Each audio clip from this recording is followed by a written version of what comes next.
I felt like they'd made the movie for me. Okay. It looked like my perfect movie ever. And so my expectations were so darn high that when I watched it, it couldn't live up to it. So maybe it's my fault. But I'm really pleased that everyone else is liking it. Well, that's the thing. I think I went in with lower expectations, and I didn't go in. I hadn't Did you seen see it together? No. Separate screens? But then I hadn't seen any of the trailers. So the trailers, now that I've watched them, because they're selling it as this like basically the Woman in Black type thing, where it's going to be like, you know, this really harsh, like really horrible ghost story, when it's not. It's like a gothic romance. Yeah. And it's brilliant. And actually, that's exactly what me and Daniel spoke to Guillermo del Toro about. And we're going to play some of that for you right now. So the word Gothic has come to mean lots of different things. Yeah. It's, you know, now it's used from culture to fashion to music. But the Gothic romance to me signifies something very specific within literature. Correct. You know, it's the Old English Baron, it's Otranto, it's Anne Radcliffe in particular. How do you go from that very specific literary form and meld that with the conventions of a big Hollywood film? Well, look, the birth of Gothic at its inception in the 1780s, you know, it's a sort of a counter movement, a romantic counter movement against academia, the age of reason, everything being sort of stodgy and intellectual rather than emotional. And then out of that comes this crazy little offshoot, which is Gothic romance.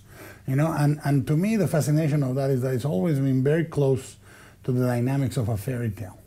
You know, with a princess traveling to a castle, falling in love with a dark prince, discovering a dark secret, blah, blah, blah. And the seeds of that, I think, then transform over time into narratives that have very close parentage. Like when you think about Jane Eyre, you think of Rebecca, very similar structures. When you think of Dragonwyck and Rebecca, very similar structures. The Secret Garden even, similar structures. And there are certain rules that you derive from that, from reading Anne Radcliffe, from reading even Edgar Allan Poe's The Fall of the House of Usher, things like that. There are certain things that you derive that you can apply to make it feel like an old, traditional, dark Gothic romance, in the way that I tried to do Pan's Labyrinth as a traditional fairy tale, that you feel this must be a traditional fairy tale, but it isn't. And then what you do is you play with those conventions. Once you have those limits, you say, I'm going to do a proper, lavish Hollywood movie, because Gothic romance, at the end in the 60s and 70s, it became B-movie territory. It became people with one candle and almost no sets, just a lot of cobwebs pretending to do things in castles, you know.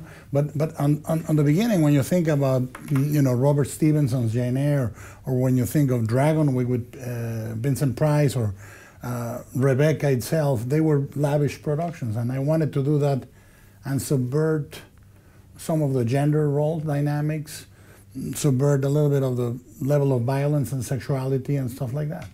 You're an artist who is very aware of tradition and partaking within a tradition. How much of you, when you're writing and creating, are you actively playing with that stuff, and how much are you doing on the level of intuition, because you're steeped in it? Well, the problem is that in terms of Gothic romance, everything I like and everything I do, most of it is rooted in 40 plus years as a fan. I mean, the first movie I saw at age 4 was Wuthering Heights with Laurence Olivier, the first movie in my life. I discovered Jane Eyre the same year I discovered Frankenstein, at age 8, 9, 10, I don't know, very young. And they made the same impression. They were seminal for me. Anne Radcliffe, Matthew G. Lewis, you know, Vathek, William Beckford and his Fonthill Abbey. All this is like second nature to me. And then what you do is I keep reading the new Gothics and see its evolution. I think the repercussions of Gothic have lasted more than 200 years. So it's a genre that is very beautiful to embrace. But I try to make notes in my notebook. I try to read everything I can in the study of Gothic, you know, be it Christopher Frayling, or be it an older treatise, or like one of the dictums of Gothic romance that I heard that puts it beautifully is Henry James, that says Gothic romance, it's about the past, which is represented by the ghosts, and our impossibility to move into the future. And I thought that's going to become central to Crimson Peak. So stuff like that. I try to stay on top of it, but I've read most everything that I feel is important for it. You know, we talked about this being a Gothic romance, and that happens in a particular historical period with the Age of Reason, the end of the 18th century. But you set this at the end of another great period of rationalism, which is the end of the Victorian period. But it obviously erupted another great period in Gothic literature, and particularly in this country. Stevenson, Stoker. So why did you choose to have it set at the end of the 19th century rather than at the end of the 18th century? Well, the movie takes place exactly at the point 1901, which is exactly at the point where America, particularly Buffalo, New York, where we said the beginning of the story, is an incredibly modern place. And Buffalo, New York, of all places, is the most electrified city in the world. Nikola Tesla electrified the whole city. You have a city that has motor cars, steam engines, telegraphs, typewriters, you know, is really, really on the edge of modernity. And you have a girl that is really modern, you know, but at the same time she sees ghosts. And on the other hand, you have a guy that comes from a very old world, but he sees the future. He sees machines, and he wants to build machines. So these two lost, out-of-place souls meet each other and fall in love, you know. And it was important to set it at that time because I wanted to hear somebody like Dr. McMichael give a rational explanation about ghosts.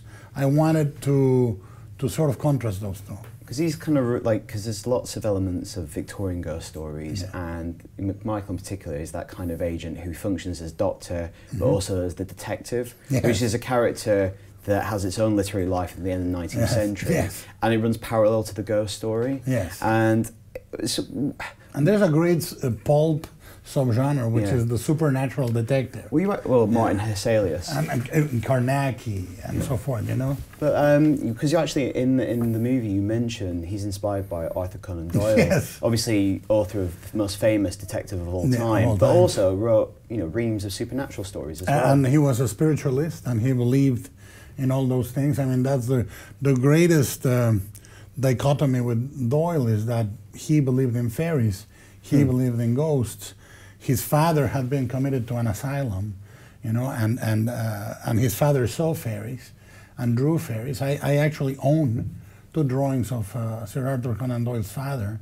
One of the probably last drawings he ever made, and because he was a famous illustrator that published on Punch magazine.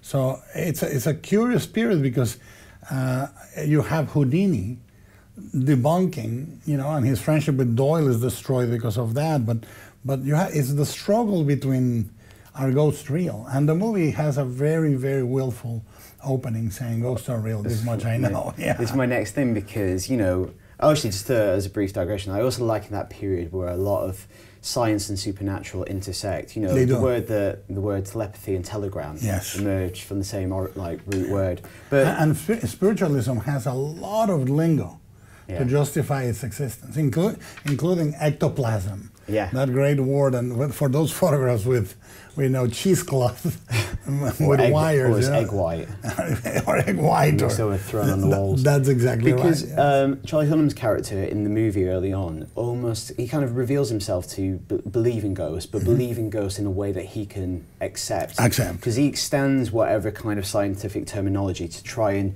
bring back the supernatural back into kind of a discourse that he kind of understands.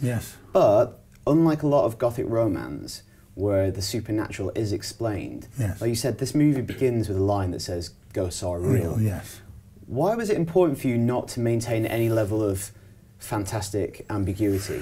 Well, Gothic and Gothic romance, I mean, you can depend, most of the time, like in Jane Eyre, Rebecca, all the supernatural is either based on character flaws, like I feel Rebecca in the corridors, or a perfectly reasonable explanation. There's a woman locked in an attic somewhere, you know, and it's not a ghost.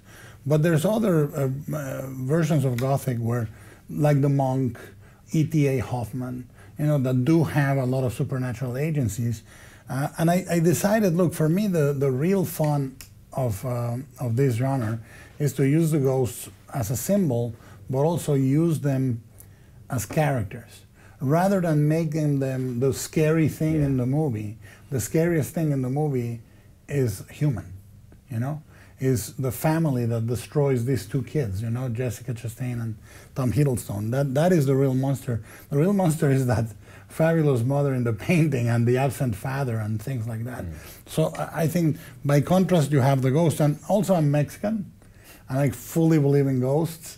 I'm a skeptic, but we have a saying in Mexico, ghosts are, I don't believe in ghosts, but they're real. They're always there. There's always, and I've had two ghost experiences that may be subjective, maybe I was under self-hypnosis, I don't know, but I lived them. What were they? Well, the one that I think is really terrifying, and it's in the movie, the opening of the movie, by the way, the girl visited by her dead mother, it's what happened to my mother when she was a child. She was visited by the ghost of her grandmother, and she sat on the bed, and she heard the bed springs creaking, and she felt the touch in her shoulder. So that's biographical. The other one is, I was scouting locations for The Hobbit in Waitomo, in the north of New Zealand, and I knew the hotel in Waitomo was haunted, and it was off season, so it was closed. So the 8 people that were with me in the scout, production designer, cinematographer, and so forth, we made them open the hotel with the power of Tolkien, and they opened the hotel, and I said, can I get the haunted room? And they gave me the room, which I think it was room 12, and it has a balcony that overlooks Waitomo. And I was watching The Wire on DVD. I was watching Stringer Bell and Omar parlaying, and all of a sudden, like in the middle of the night, I'm watching this DVD, middle of the night, I hear the most horrible murder. This woman screaming in huge terror and pain. And I traced it to the bathroom. And then I got really freaked out, but I didn't run. And then I started hearing a man crying with regret. And I traced it again, and it was coming from a vent in the wall. I popped the vent open and I looked inside, and there was a shaft that went all the way to the cellar. And then I went out to the corridor, and I didn't know where the other 7 guys were. So I said, do I wander to the corridor? What do I do? And I went back, placed another DVD of The Wire, put my earphones, and I didn't sleep all night. Did you get to the end of the box set? No, but eventually I did. But that is in the movie. That is when she hears the murder in the bathroom. But not The Wire. Not The Wire. She should be watching The Wire. Ghosts. I think a lot of people think of ghosts, they think of kind of a translucent being. Yes, yeah. And you do something different with these ghosts. As like a lot of authors have, M.R. James had very varied ghosts. Beautiful. Can you talk about what you want to do with the ghosts in this movie? Because they're quite distinctive. Yeah, I think James's ghosts are amongst the most beautiful, but him, like Lovecraft, he manages to give you just enough details in the description for you to build them. Yeah. Crumpled linen, twisted forms. Bright pink thing. Yeah, bright pink. And I think that the beauty of these ghosts, I wanted them to be actors in makeup, not digital ghosts.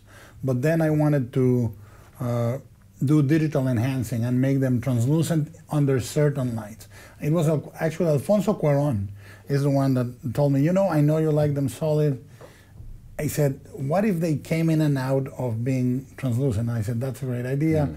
So we thought, okay, I don't want to shoot them against green screen. And we came up with a way to do photogrammetry quickly on the set and make them translucent in post. Okay. So the actor's there, and then we put a bone structure inside, and they are affecting the atmosphere with sort of liquidy emanations, the ectoplasm, So they are very different, and you have them there. I wanted the movie to be done manually, to have a handmade feel. So the house is real, the wardrobe is incredibly carefully done, the ghosts are real actors, not just CG, so forth.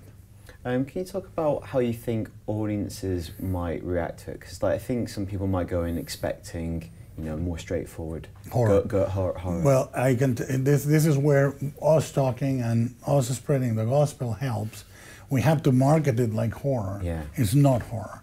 is spooky rather than scary, eerie and romantic in a way that is not When Harry Met Sally, is romantic in a sort of melancholic sense of loss kind of way, you know. So saying that, I hope, gets the message out at some point. But you know, I think that even then, I gotta go at it thinking, look, the movie is such a beautiful, committed work that you know, either you succumb to its charms or not. I mean, look, comedy can be great if it's Woody Allen or a fart comedy. It really makes no. You can laugh with either, or you can enjoy either. You laugh a lot more in the fart comedy than you laugh in the Woody Allen. In the Woody Allen, you have introspection and you kind of chuckle in the inside, but it's still the same genre. So at the end of the day, Gothic romance is a very close cousin of horror, and is a very close cousin of fairy tale. So somewhere in between, I hope people find that enjoyment.